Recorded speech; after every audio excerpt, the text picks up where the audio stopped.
Esta é uma história sobre limites, sobre quanto tempo alguém consegue aguentar ser diminuído antes de perceber que o silêncio não é fraqueza, mas sim a preparação para o golpe final.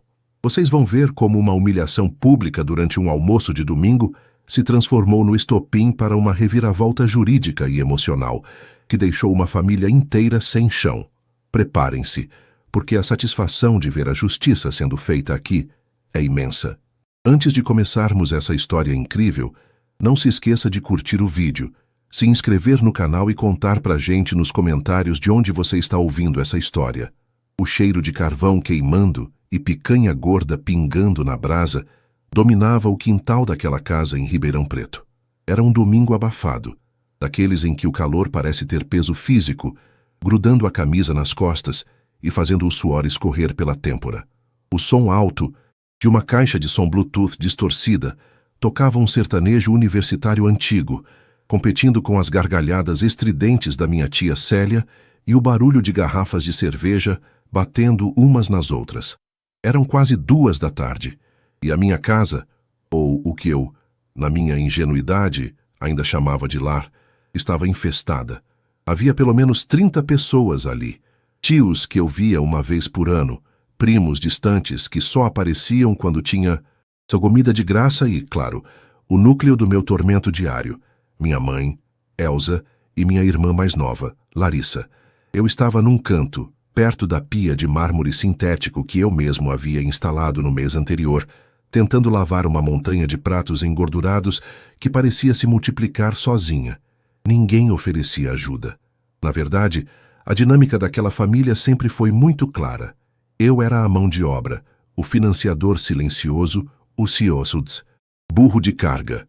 Larissa era a princesa, a joia rara que não podia estragar as unhas de gel recém-feitas. Eu esfregava uma travessa com força excessiva, tentando não ouvir os comentários ácidos que vinham da mesa principal, onde minha mãe reinava absoluta, servindo pedaços generosos de carne para o novo namorado da Larissa, um rapaz com cara de poucos amigos que nem sequer havia me cumprimentado ao chegar.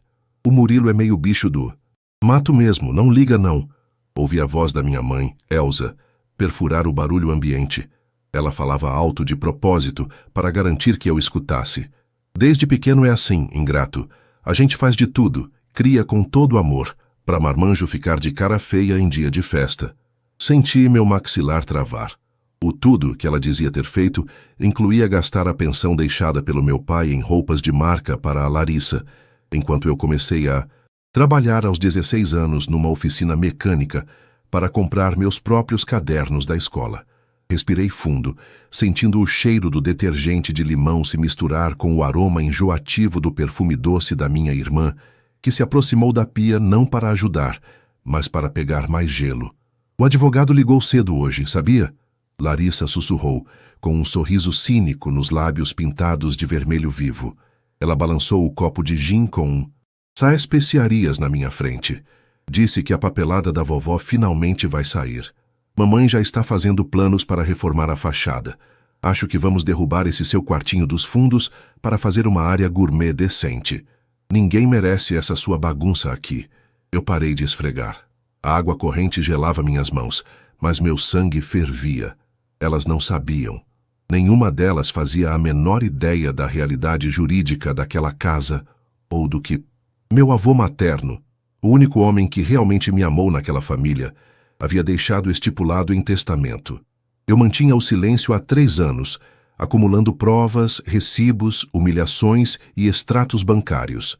Eu pagava o IPTU, eu pagava a luz, a água, a internet fibra ótica que Larissa usava para postar vídeos de lifestyle no TikTok.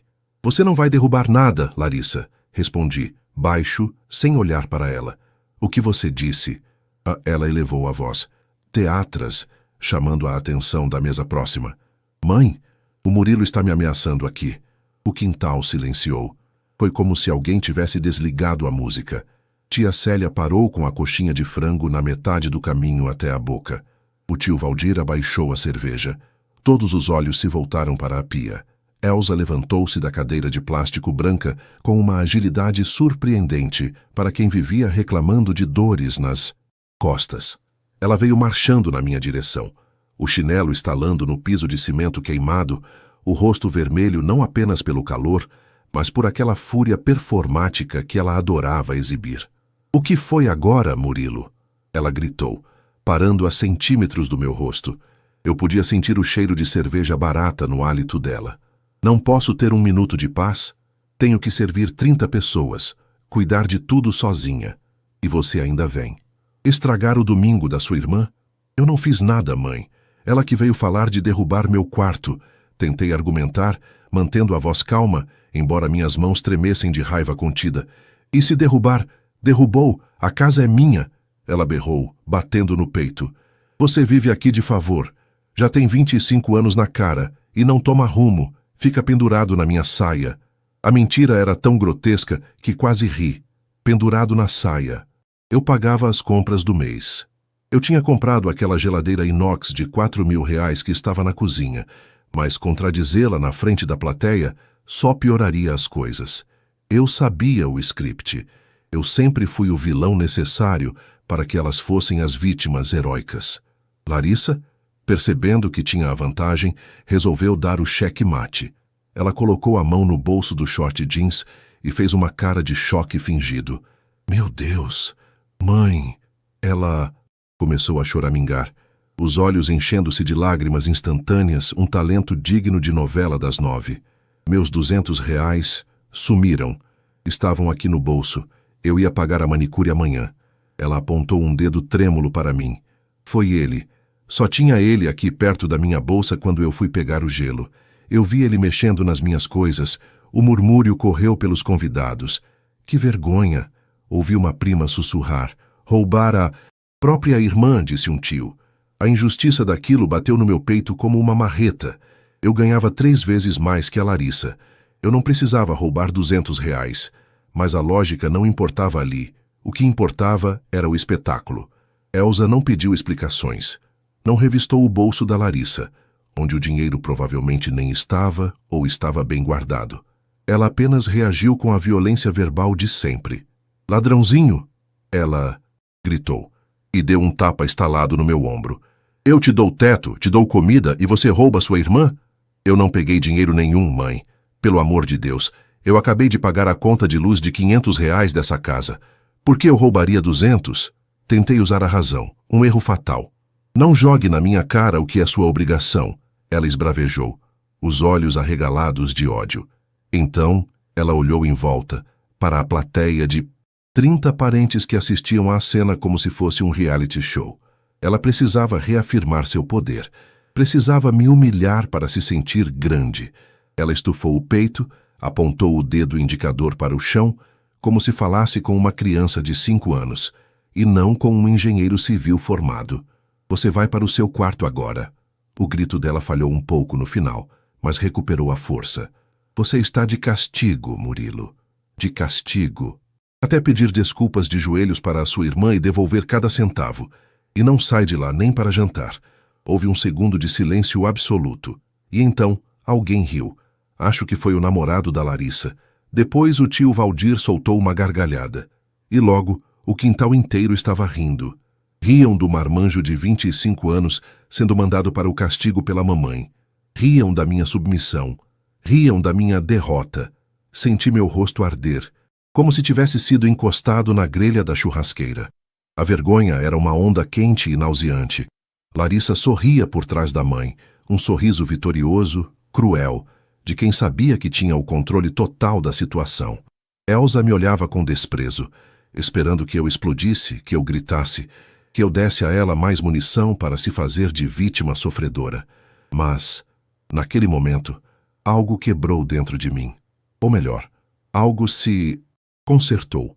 O último fio de esperança de ser aceito por aquela família se rompeu, e no lugar dele surgiu uma clareza fria e cristalina. Eu olhei para o relógio no meu pulso. Segunda-feira de manhã, o Dr. Rezende estaria no escritório. A procuração que meu avô deixou estava na minha gaveta, junto com a escritura original que Elsa achava que tinha se perdido na enchente de 2010. Eu sequei minhas mãos no pano de prato sujo. Não gritei. Não chorei. Apenas olhei bem no fundo dos olhos da minha mãe. com uma serenidade que a fez vacilar por um microsegundo. Tudo bem, eu disse. Minha voz saiu firme, sem tremer. Se é isso que a senhora quer, estou de castigo. Virei as costas para a festa, para o cheiro de picanha que eu paguei, mas não comi, para os parentes que me julgavam sem saber a verdade. Caminhei atravessando o quintal, passando pelo corredor lateral da casa, ouvindo as risadas recomeçarem atrás de mim. Finalmente aprendeu o lugar dele. Ouvi Larissa comentar. Entrei no meu quarto, que ficava nos fundos, separado da casa principal. Fechei a porta e tranquei. O som da festa lá fora parecia distante agora. Olhei para aquele cômodo pequeno, com infiltração no teto que eu nunca consertei, porque sabia que não ficaria ali para sempre. Peguei minha mala de viagem preta, aquela grande que eu usava para viagens de trabalho, em cima do guarda-roupa. Abri a gaveta secreta no fundo do armário. Tirei a pasta amarela de documentos. Escritura do imóvel em meu nome. Usufruto do meu avô extinto com a morte dele. Propriedade transferida diretamente a mim, pulando minha mãe. Comprovantes de pagamento de todas as contas dos últimos 5 anos. Notas fiscais dos móveis e eletrodomésticos. Comecei a empacotar minhas roupas. Não levaria. Tudo, apenas o essencial e o valioso. O computador, os documentos, as roupas de trabalho. O resto, a cama velha, o ventilador barulhento, podia ficar. Eles eram parte de uma vida que acabava naquele instante. Enquanto dobrava minhas camisas metodicamente, ouvia os gritos de alegria lá fora. Eles celebravam minha humilhação. Mal sabiam que estavam celebrando o fim da vida mansa deles. Esperei a noite cair. Esperei as visitas irem, embora bêbadas e satisfeitas. Esperei as luzes da casa principal se apagarem. Por volta das 3 da manhã, com a casa em silêncio absoluto, terminei de arrumar a última mala. Escrevi um bilhete simples e o deixei sobre a cama vazia, ao lado da chave do portão. Não era um pedido de desculpas, era apenas um número de telefone, o número do Dr. Rezende. Abri a porta dos fundos com cuidado para não fazer barulho. O ar da madrugada estava fresco, limpando o cheiro de gordura e fumaça que impregnava minhas narinas. Chamei um carro por aplicativo na esquina de baixo para que o motor não acordasse ninguém. Enquanto o carro se afastava daquela casa onde cresci e fui diminuído dia após dia, não senti tristeza. Senti apenas o peso saindo das minhas costas. O castigo que minha mãe me deu foi, na verdade, minha carta de alforria. Amanhã, quando ela abrisse a porta daquele quarto para zombar de mim mais uma vez, encontraria apenas o vazio, e pouco depois, encontraria a realidade batendo à porta, vestindo terno e gravata. Acordei com um som estranho, algo que demorei alguns segundos para identificar em meio à névoa do sono. Era o silêncio. Não havia o barulho da televisão ligada no volume máximo na sala, nem os gritos estridentes de Larissa reclamando que a toalha de banho não estava seca, nem o bater incessante de panelas na cozinha, exigindo que eu fosse comprar pão. Havia apenas o zumbido suave e constante do ar-condicionado do quarto de hotel barato no centro da cidade, onde eu havia me refugiado na madrugada anterior. Olhei para o teto branco, sem manchas de infiltração, e senti uma estranheza no peito. Não era culpa, embora anos de condicionamento psicológico tentassem me fazer acreditar nisso. Era a sensação vertiginosa de liberdade, como se a gravidade tivesse subitamente diminuído. Eram 8 da manhã de uma segunda-feira. Normalmente, a essa hora, eu já estaria ouvindo sermões sobre como eu era um filho ingrato por não ter deixado o café pronto antes de sair para o trabalho. Levantei-me, tomei um banho demorado, a água quente caindo sobre os ombros tensos, sem ninguém esmurrando a porta para eu sair logo, e vesti minha roupa social. Eu tinha tirado o dia de folga no escritório de engenharia, alegando problemas familiares urgentes. Eram, de fato, urgentes. Enquanto tomava o café solúvel do hotel, peguei meu celular. Havia 18 chamadas perdidas, 12 da minha mãe, 4 da Larissa e 2 do telefone fixo de casa. Nenhuma mensagem de texto perguntando se eu estava bem. Apenas a insistência raivosa de quem exige obediência imediata. Ignorei todas. Em vez disso, abri o aplicativo de automação residencial. Há 6 meses, Instalei câmeras de segurança na área externa e na sala da casa, sob o pretexto de proteger a família contra a onda de assaltos no bairro. Elsa reclamou na época, dizendo que eu queria vigiá-la, mas acabou aceitando quando eu disse que pagaria a mensalidade do monitoramento. Agora, aquelas câmeras seriam meus olhos. Acessei a câmera do quintal. A imagem em alta definição mostrou o cenário de guerra pós-festa.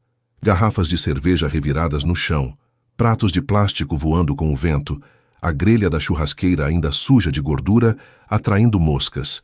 Eram quase 9 horas quando vi a porta da cozinha se abrir. Minha mãe apareceu na tela. Vestia um roupão de cetim rosa desbotado e chinelos de dedo. O cabelo desgrenhado denunciando a ressaca moral e física da bebedeira de domingo. Ela caminhava com passos pesados, segurando a cabeça com uma das mãos, enquanto com a outra gesticulava para o nada, provavelmente praguejando contra a bagunça que eu, o empregado, não estava lá para limpar. Aumentei o volume do áudio no celular. Murilo! A voz dela saiu rouca e irritada, captada pelo microfone da câmera. Murilo, cadê você? Olha esse lixo aqui fora. Você acha que eu sou sua empregada? Ela chutou uma lata de cerveja vazia que tilintou pelo cimento. Silêncio. Ela esperou, com as mãos na cintura. A postura clássica de quem aguarda a submissão alheia. Nada. A irritação dela cresceu visivelmente. Ela marchou em direção ao meu quarto nos fundos, saindo do ângulo da câmera principal, mas entrando no campo de visão da câmera lateral que cobria o corredor. Eu assistia a tudo com o coração acelerado, uma mistura de ansiedade e vindima. Vi quando ela esmurrou a porta do meu quarto. Abre! Ah, é só agora. Você tá surdo? O castigo acabou. Levanta daí e vem limpar essa sujeira antes que eu perca a paciência de vez. Ela gritou, a voz ecoando no corredor estreito. Sem resposta. Ela tentou girar a maçaneta. Estava trancada. Claro, eu levei a chave. Mas a porta era velha, de madeira compensada barata, e a fechadura mal funcionava. Elsa, movida pela fúria de ser ignorada, deu um empurrão forte com o ombro. A porta cedeu com um estalo seco. Ela entrou cambaleando. Não havia câmera dentro do quarto, mas não precisei ver para imaginar a cena. O guarda-roupa aberto e vazio, as gavetas escancaradas, a cama sem lençol, apenas com o colchão nu e o bilhete em cima. Segundos depois, ela saiu do quarto. A expressão no rosto dela não era de remorso, era de choque puro, tingido de uma incredulidade ofendida. Ela segurava o papel que eu deixei, leu, amassou com raiva e jogou no chão. Larissa! Ela berrou, voltando para a casa principal. Larissa, acorda! O desgraçado fugiu, levou tudo. Foi nesse momento exato que o interfone tocou. Eu cronometrei isso. Dr. Rio Rezende, um homem pontualíssimo e de uma frieza profissional admirável, tinha ordens para chegar às 9h15. Voltei para a câmera do portão da frente. Um sedã preto, brilhante e impecável, estava estacionado na guia, rebaixada. Dr. Rezende desceu, ajeitando o terno cinza sob o sol escaldante de Ribeirão Preto. Ele tocou a campainha novamente. Elsa apareceu no portão, ainda de roupão, tentando compor uma aparência de dignidade em meio ao caos. Quando viu o advogado, o rosto dela se iluminou instantaneamente. A ganância é uma emoção transparente. Ela devia ter pensado que era sobre a papelada da avó, a tal herança imaginária que Larissa inventou. Doutor! Ouvi ela dizer, abrindo o portão com um sorriso forçado que mostrava dentes manchados de café. Que surpresa o senhor aqui tão cedo. Entra, entra. Desculpa a bagunça. Tivemos uma festa ontem e a empregada, meu filho, ainda não limpou. Bom dia, dona Elsa. A voz de Rezende era grave e não retribuía o sorriso. Ele permaneceu na calçada, recusando o convite gestual para entrar. Não vim para uma visita social. Estou aqui representando o meu cliente, o senhor Murilo Santos. O sorriso de Elsa vacilou, como uma lâmpada prestes a queimar. O Murilo... Ela soltou uma risada nervosa, aguda. O que aquele moleque aprontou? Ele deve dinheiro para o senhor. Olha, eu não vou pagar dívida de vagabundo, já aviso logo. Ele fugiu de casa hoje cedo. Aquele ingrato, o senhor Murilo, não me deve nada, dona Elsa. Pelo contrário, Rezende abriu sua pasta de couro e retirou um envelope pardo grosso. O Sr. Murilo me contratou para notificar a senhora e a senhora Larissa oficialmente sobre a situação do imóvel situado neste endereço. Elsa piscou, confusa. A arrogância começou a dar lugar a um medo primitivo. Situação do imóvel? A casa é minha. Herança do meu pai. O que você está falando? Na verdade, não. Rezende explicou com a paciência de quem ensina uma criança, o que tornava tudo ainda mais humilhante para ela. O imóvel, conforme a escritura pública registrada em cartório há 3 anos, foi doado em vida pelo seu pai, Sr. Joaquim, diretamente ao neto, Murilo Santos, com cláusula de usufruto vitalício em favor do doador. Com o falecimento do Sr. Joaquim ano passado, a propriedade plena e irrestrita passou automaticamente para o Murilo. A senhora não consta na matrícula nem como proprietária, nem como usufrutuária. Eu podia ver, pela tela do celular, a cor drenando do rosto da minha mãe. Ela parecia ter envelhecido 10 anos em 10 segundos. Mentira! Ela sussurrou, apoiando-se no portão de ferro para não cair. Meu pai nunca faria isso. Ele sabia que a casa era para mim. O Murilo, ele roubou. Ele falsificou. Dona Elsa, sugiro que meça suas palavras. Acusações de falsidade ideológica são graves. Rezende cortou, ríspido. O Sr. Joaquim estava em plena posse de suas faculdades mentais. Ele deixou claro, em testamento e em vídeo gravado no ato da doação, que a decisão foi tomada para garantir, e cito as palavras dele, que o único que trabalha naquela casa não acabe na rua por capricho das que não trabalham. A frase do meu avô me atingiu como um soco, mesmo à distância. Ele sabia, ele via tudo, mesmo quando fingia estar dormindo na poltrona da sala. Enquanto minha mãe gritava comigo, senti uma lágrima quente escorrer pelo meu rosto no quarto de hotel. Rezende continuou, implacável. Sendo assim, o Sr. Murilo, como legítimo proprietário, decidiu que não tem mais interesse em coabitar com a senhora e sua filha. Este documento, ele estendeu o envelope através das grades do portão, é uma notificação extrajudicial. Vocês têm o prazo improrrogável de 30 dias para desocupar o imóvel voluntariamente. Caso contrário, entraremos com uma ação de reintegração de posse, com pedido de liminar para despejo forçado. Elsa não pegou o envelope. Ela olhava para o papel como se fosse radioativo. Larissa apareceu na porta da sala, atraída pelas vozes, vestindo um pijama curto e com a maquiagem da noite anterior borrada. — O que está acontecendo, mãe? Quem é esse cara? Perguntou Larissa, bocejando. Ele está dizendo que... A casa é do Murilo! Elsa gritou, a histeria finalmente tomando conta. Ela pegou o envelope e o rasgou no meio, jogando os pedaços na calçada. Isso aqui não vale nada, nada! Eu não vou sair da minha casa. O Murilo vai ver só quando eu pegar ele. Eu vou chamar a polícia. Eu sou a mãe dele. Rasgar a notificação não anula a validade jurídica da entrega, dona Elsa.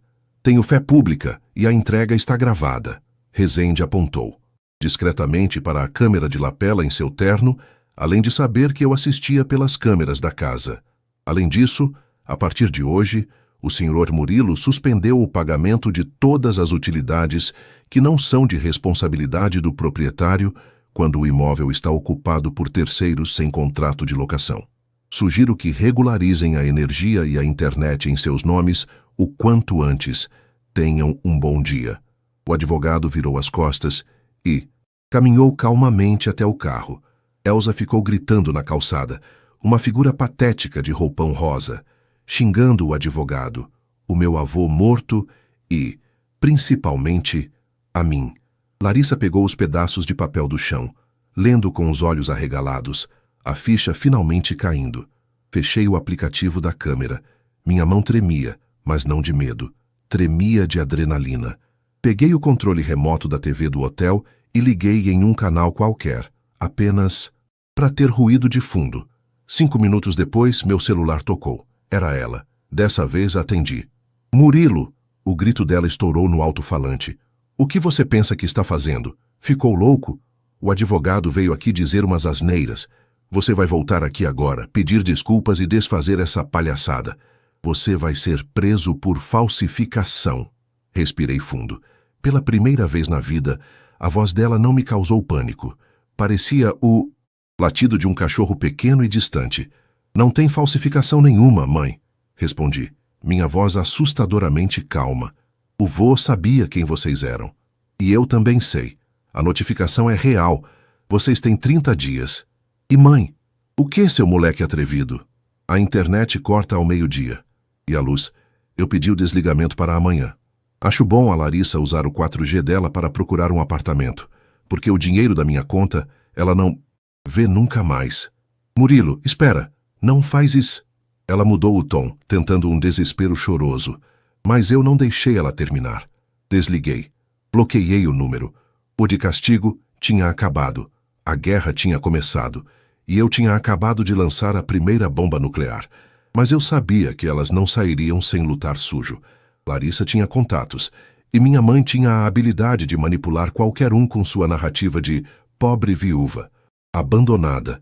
Eu precisava estar preparado para o contra-ataque, que viria não na forma de leis, mas na forma de escândalo público. A vingança moderna não é servida fria. Ela é servida online, com capturas de tela e áudios vazados. Nas primeiras 48 horas após a minha saída, meu celular se transformou em uma granada de mão prestes a explodir. Larissa, percebendo que o dinheiro tinha secado e a luz estava prestes a ser cortada, recorreu à única arma que lhe restava, a opinião pública. Ela postou um vídeo no Instagram, com os olhos inchados artificialmente e uma música triste de piano ao fundo, alegando que eu, o ex-irmão monstro, havia surtado, agredido nossa mãe idosa. Minha mãe tinha 52 anos e fazia pilates 3 vezes por semana, e as expulsado de casa sem motivo, deixando-as à míngua. A narrativa era perfeita para quem não conhecia os bastidores. O filho ingrato contra as mulheres indefesas. O tribunal da internet foi implacável. Recebi mensagens de ódio de desconhecidos, de primos distantes e até da tia Célia, que me enviou um áudio de 5 minutos citando versículos bíblicos sobre honrar pai e mãe, convenientemente esquecendo a parte sobre não explorar os filhos. Eu estava no quarto do hotel, vendo meu nome ser arrastado na lama daquela cidade do interior, onde a fofoca corre mais rápido que notícia ruim. A tentação de responder, de gritar, de entrar na briga de foice no escuro era imensa. Mas eu tinha algo melhor. Eu tinha a verdade documentada. Liguei para o Dr. Rezende.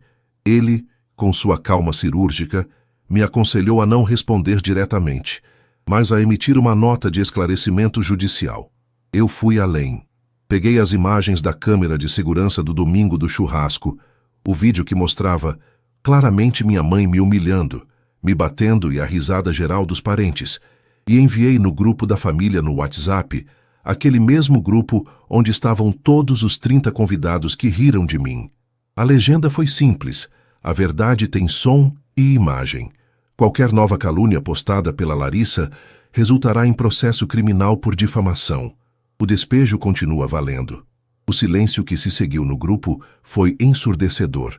Tia Célia saiu do grupo. O namorado da Larissa me bloqueou. O vídeo da minha irmã foi deletado misteriosamente 10 minutos depois. A mentira tem pernas curtas, mas a prova digital corta as pernas dela de vez. Os 30 dias de aviso prévio se arrastaram como uma novela mexicana de baixo orçamento. Eu não voltei para casa, mas acompanhava a decadência pelo aplicativo das câmeras, até que a internet foi cortada por falta de pagamento. Eu cancelei o contrato. No meu nome, no dia seguinte à minha saída. Sem internet fiquei cego, mas os relatos dos vizinhos chegavam. Dona Márcia, a vizinha da frente que sempre desconfiou da santidade da minha mãe, me ligou para contar que a energia tinha sido cortada e que viu a companhia de água lacrando o registro. Elsa e Larissa estavam vivendo à luz de velas, tomando banho de caneca com água que pegavam da torneira do quintal dos fundos, que ainda tinha um fio de água da rua. Elas tentaram resistir. Acharam que eu não teria coragem. Apostaram na minha antiga passividade, naquele Murilo que abaixava a cabeça e pedia desculpas. Mas aquele Murilo tinha ficado para trás, enterrado sob os escombros da humilhação daquele domingo. O novo Murilo estava assinando papéis em cartório e autorizando o uso de força policial se necessário. E foi necessário. No 31º dia, às 8h17, manhã, estacionei meu carro alugado na esquina da minha antiga rua. Não queria ser visto, mas precisava ver. Um oficial de justiça, acompanhado de 2 policiais militares e um chaveiro, tocou o interfone. Ninguém atendeu. O oficial bateu no portão. Nada. A ordem judicial de reintegração de posse era clara. O chaveiro abriu o portão social em segundos. O que se seguiu foi o triste espetáculo da realidade se impondo sobre a fantasia. Vi minha mãe sair pela porta da sala, gritando, gesticulando, tentando impedir a entrada dos policiais. Ela apontava o dedo na cara do oficial, usando a mesma tática de intimidação que usou comigo a vida toda. Mas a lei não é um filho traumatizado. A lei não tem sentimentos. Um dos policiais, calmamente, explicou que se ela não colaborasse, seria presa por desobediência e resistência. Larissa saiu logo atrás, carregando 2 malas de rodinhas, chorando copiosamente. Dessa vez o choro era real. Não havia plateia para aplaudir, não havia namorado para rir, havia apenas a calçada dura e o sol implacável. Os vizinhos, atraídos pela confusão, começaram a sair de suas casas. Eram os mesmos vizinhos para quem minha mãe sempre pintou a imagem da família perfeita. Agora, eles viam a matriarca sendo escoltada para fora da propriedade que ela jurava ser dela, enquanto um caminhão de mudanças que eu, num último ato de misericórdia, ou talvez para acelerar o processo, paguei para levar as coisas delas para um depósito temporário. Estacionava de ré. Elsa sentou-se na calçada, ao lado de uma caixa de papelão com suas porcelanas. Ela parecia menor, frágil. A arrogância tinha evaporado, deixando apenas uma mulher amarga e despejada. Larissa tentava ligar para alguém, provavelmente alguma amiga que ainda não tinha visto a verdade, mas ninguém parecia atender. Esperei o caminhão sair e a viatura da polícia ir embora. Esperei elas entrarem num táxi, derrotadas, rumo à casa de uma prima distante que aceitou hospedá-las por alguns dias. Coitada da prima. Só então eu desci do carro. Caminhei até o portão. O jardim estava morto. A grama, alta, havia lixo acumulado na garagem. Entrei na casa. O cheiro era de mofo e comida estragada na geladeira desligada. A sala parecia menor do que eu lembrava. As paredes, que antes pareciam prender meus gritos, agora eram apenas alvenaria e tinta descascada. Fui até a cozinha, o palco do meu calvário diário. A pia de mármore sintético estava cheia de louça suja de um mês atrás, criando uma nova civilização de fungos. Olhei para o local onde ficava a mesa de jantar, onde fui humilhado na frente de 30 pessoas. Não senti raiva. Não senti pena. Senti uma indiferença tão profunda e gelada que me assustou. Era como olhar para o cenário de um filme que eu assisti há muito tempo e não gostei. Meu celular tocou. Era o corretor de imóveis. Senhor Murilo, estou chegando com o investidor que o senhor mencionou. Ele tem muito interesse no terreno. Diz que a localização é ótima para construir kitnets para estudantes. Pode vir, Carlos. A casa está vazia. Respondi. Eu não ia morar ali. Eu não ia reformar. Eu ia vender. Aquele dinheiro, fruto do trabalho do meu avô e da minha justiça, seria a entrada do meu apartamento em outra cidade, longe de Ribeirão Preto, longe das memórias da picanha que eu nunca comi e das risadas que me feriram. Antes de sair, passei pelo meu antigo quarto nos fundos. A porta ainda estava arrombada, como minha mãe a deixou no dia da fuga. Entrei. Estava vazio, exceto por uma coisa. O bilhete amassado que eu deixei em cima da cama, agora jogado num canto com poeira. Peguei o papel. O número do Dr. Rezende estava quase apagado. Do lado de fora, ouvi o carro do corretor chegar. Respirei fundo o ar viciado daquele quarto pela última vez e saí, fechando a porta atrás de mim. A vingança não foi vê-las na calçada. A vingança não foi o dinheiro da venda. A verdadeira vingança foi perceber que, pela primeira vez em 25 anos, eu não precisava pedir permissão para ser feliz. Eu entrei no meu carro, liguei o rádio num rock clássico, algo que minha mãe detestava, e dirigi em direção à rodovia. O retrovisor refletia a casa diminuindo até virar um ponto insignificante. E então, ela sumiu. Eu estava livre. E Fone, pela primeira vez, o silêncio na minha cabeça não era solidão, era paz.